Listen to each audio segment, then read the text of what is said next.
Let me ask you something. What's the first money rule you ever learned? Like the very first one. Go to school, get a good job, save what you can, buy a house, don't carry credit card debt, put money in a 401k if your job offers. One, maybe a couple of those, maybe all of them. Your dad probably said it, your mom probably reinforced it, a guidance counselor or a teacher probably threw in their version somewhere along the way. And for most of us, that list was basically the entire financial education we ever got. No one sat us down and really explained how compound interest works over 20 or 30 years. No one walked us through what inflation actually does to a savings account that pays you 1% while prices rise 3 or 4. No one explained that a 30-year mortgage at a bad interest rate could end up costing you close to twice the price of the house by the time the last payment clears. Nobody explained the difference between a Roth and a traditional account and why that choice could matter a lot depending on where your income ends up. We just got the rules, the simplified greatest hits version. Follow these and you'll be fine. And here's the thing. For a long time, those rules weren't wrong. They were calibrated for the world they were created in, and for that world they genuinely worked. But the world changed, the economy changed, the job market changed, the housing market changed, and the rules that fit that version of reality don't automatically translate to this one. That's what this video is about. Not to trash your parents, not to say they were wrong or that they gave you bad advice on purpose. They gave you the best map they had. The problem is the territory looks different now and nobody updated the map. So today that's what we're going to do. I'm going to go through 6 of those rules, the ones most of us inherited without question. And for each one, I'm going to tell you what's still true, what's outdated, and how to actually think about it in 22.6. No preaching, no guru energy, just a cleaner picture of where the logic still holds and where it needs updating. I've been in real estate for about 10 years, sat across the table from hundreds of clients over that time, buyers and sellers and people who were just trying to figure out whether buying even made sense for their situation, first-timers who saved for years to get to a down payment and came in nervous and excited at the same time, investors who thought they had it figured out and sometimes really did and sometimes very much didn't. And one of the most consistent things I've seen across all of those conversations, across all of those different situations and income levels and life stages, is people making financial decisions based on advice that was solid 20 or 30 years ago and just doesn't map to where things actually are now. Not because they're not smart, not because they weren't paying attention, but because no one ever told them the rules had changed.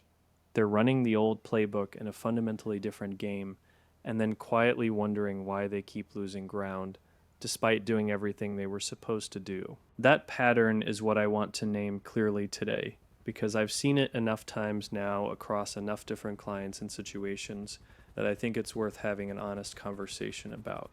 I want to be upfront about something before we go further. I'm not here to tell you I had it all figured out from day one. I didn't. I made plenty of the same mistakes I'm going to talk about in this video. I spent years operating on assumptions that sounded reasonable and weren't wrong exactly, but weren't fully calibrated to how things actually work right now. The difference between me 5 years ago and me today isn't intelligence or some sudden revelation. It's just accumulated experience, some of it uncomfortable, and a willingness to actually update how I think when the evidence tells me to. That's all I'm trying to share here. So here's what we're going to do.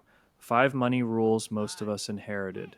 What's still true, what's outdated, and how to actually think about each one in 2026 if you're somewhere in your 30s, carrying a mortgage, maybe raising a kid, maybe starting to feel the quiet pressure of wondering whether you're actually on track. Let's get into it. The first rule is the biggest one, the one almost everyone got in some form growing up. Go to school, get a good job, and the money will follow. For the generation before us, this was essentially accurate. A college degree was a real differentiator in the job market.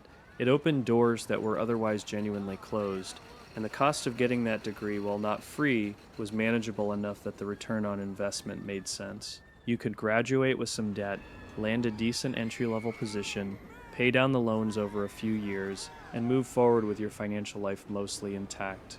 The deal worked. You put in the time and money, you got the credential, and the credential delivered roughly what it promised.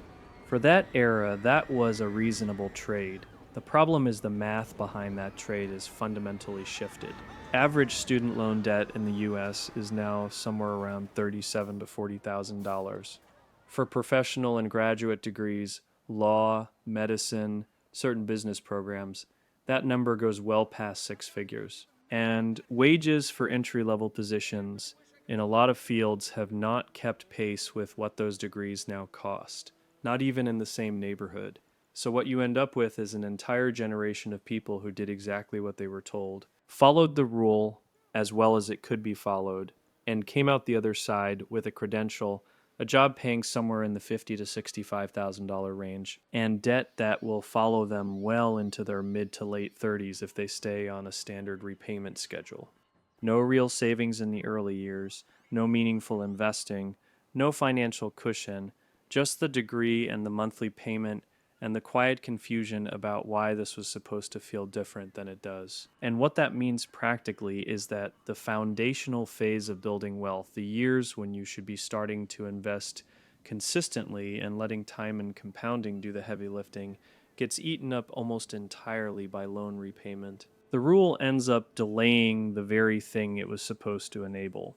I'm not saying don't go to school. What I am saying is go in with your eyes fully open. Know what the specific program you're considering actually costs when you factor in interest. Know what someone with that exact degree realistically earns in year 1 and year 3 and year 5. Know what the monthly loan payment will be and what percentage of your actual take-home pay that represents. Run the math before you commit. Because following this rule without doing that work first is how people end up financially behind before they've even started building. The updated version isn't don't go to school. It's know exactly what you're buying and whether the economics of that specific investment actually makes sense for your situation. The second rule, save 10% of what you make, or something in that range. Put money aside, don't spend everything you earn, future you will be grateful. And the core of this is still right. Spending less than you earn is still the foundation of any financial plan that actually works. That principle hasn't changed, and it won't. But 10% isn't enough anymore. It probably never was enough to build real security. The margin for error was just bigger for previous generations. Housing was cheaper relative to income. Healthcare was cheaper in real terms, and a lot of people had pensions, which meant a meaningful part of their retirement was being quietly handled by their employer in the background. They didn't have to think about it or budget for it the same way. Most of us don't have that. We're entirely on our own when it comes to building retirement. No pension, no guaranteed monthly income, waiting at 65. Just whatever we manage to save and invest and grow over the next few decades. All of it on us. At the same time, we're trying to save for a house, build an emergency fund, maybe put money aside for our kids, and still have something left over to actually live on. So if you're putting 10% away and it's sitting in a savings account at a bank paying you somewhere around 1%, you're technically following the rule. But you are not building real security. You're just slowing down how fast you fall behind. The updated version of this rule is save as much as you can realistically manage and put it somewhere it actually works. There's a meaningful difference between saving money and building assets. Saving money means the number in your account goes up over time. Building assets means you own things that generate value even when you're not actively doing anything. Stocks, index funds, real estate, a business, anything that compounds. That shift in how you think about it changes every decision you make about where extra money goes. The third rule is the one I deal with most directly in my work. Buying a home is always better than renting. People hold on to this one hard because it feels like wisdom, like something that has been proven over generations. And look, I understand that because for a long time it was mostly accurate. Homeownership built real wealth for a lot of people, and it still can. But it is not automatically better in every situation at every price point with every buyer. It depends on where you are, what you're paying, what rate you locked in at, how long you're realistically planning to stay in that area, and critically what you would do with your down payment and the difference in monthly costs if you chose not to buy. I've worked with clients who bought because they felt like they were supposed to, who stretched further than they should have to make it happen, and then spent the next several years house poor, nothing real going into retirement. No actual savings buffer, one significant unexpected expense away from financial trouble. They owned a home, they checked the box, they followed the rule, but financially they were in worse shape than if they had rented something reasonable and actually invested the difference. Now I want to be clear about something. I believe in home ownership. I've watched it build wealth for people, and I think done right, it's one of the most accessible wealth building tools most people have. But done wrong at the wrong time, on stretched finances, it becomes an anchor that holds back everything else for years. The updated rule is this: buying can be better than renting if the numbers actually work for your specific situation right now. That means your real income, your real other debts, your realistic timeline, your actual financial picture. Don't assume the answer before you run the numbers. The fourth rule is about debt. Avoid it. Don't carry credit card balances. Debt is bad. Stay away from it. And the core of this is still real. High interest consumer debt, balances on cards charging you 20 to 24%, personal loans for things that lose value immediately. That is genuinely harmful, and it erodes wealth faster than a lot of people realize because it's invisible. You see the thing you bought, you don't see the slow drain of the interest payment every single month. That part of the rule absolutely stands, and I will never argue with it. But the blanket declaration that all debt is bad, no exceptions, full stop, is too simple, and it causes some people to avoid tools that could legitimately help them build wealth. A mortgage at a reasonable fixed rate is not the same category as a credit card balance. A small business loan that generates returns significantly exceeding the cost of borrowing is a completely different thing than financing a vacation on a high-interest card.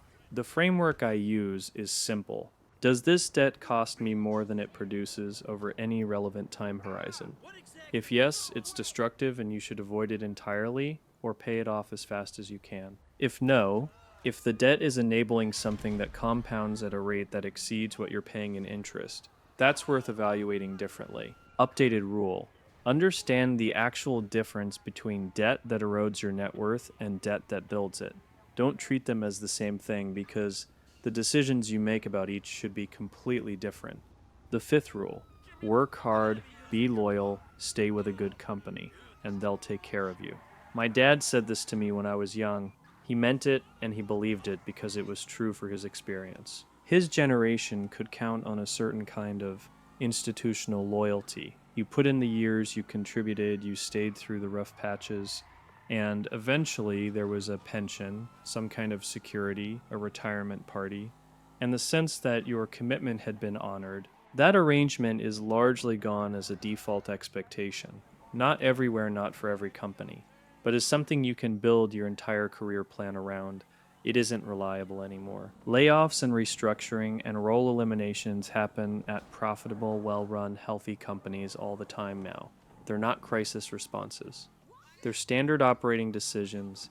The person who treats their employment as a permanent arrangement, who isn't actively developing skills outside their current role, who doesn't know what they'd command on the open market, that person is carrying more risk than they realize, while genuinely believing they're being responsible and stable. The updated version of this rule is be excellent at your work, because that still matters enormously, but also be portable. Your professional value needs to exist independently of any single employer. Skills that transfer across companies and industries. A real network of people who actually know your work. Maybe some income that doesn't depend entirely on one paycheck, and at minimum, a clear, honest sense of what you could earn if you had to start over tomorrow. That knowledge changes how you negotiate, how you plan, and what your options look like in situations that come at you without warning. Those 5 cover most of what people actually say out loud. But there is a 6th one I want to add, because it might be the sneakiest of all. Nobody really states it directly, it's just buried in how most people think about money without realizing it. The rule is this: your income is your wealth. Judge how you're doing by what you earn. It shows up in how people talk about money all the time.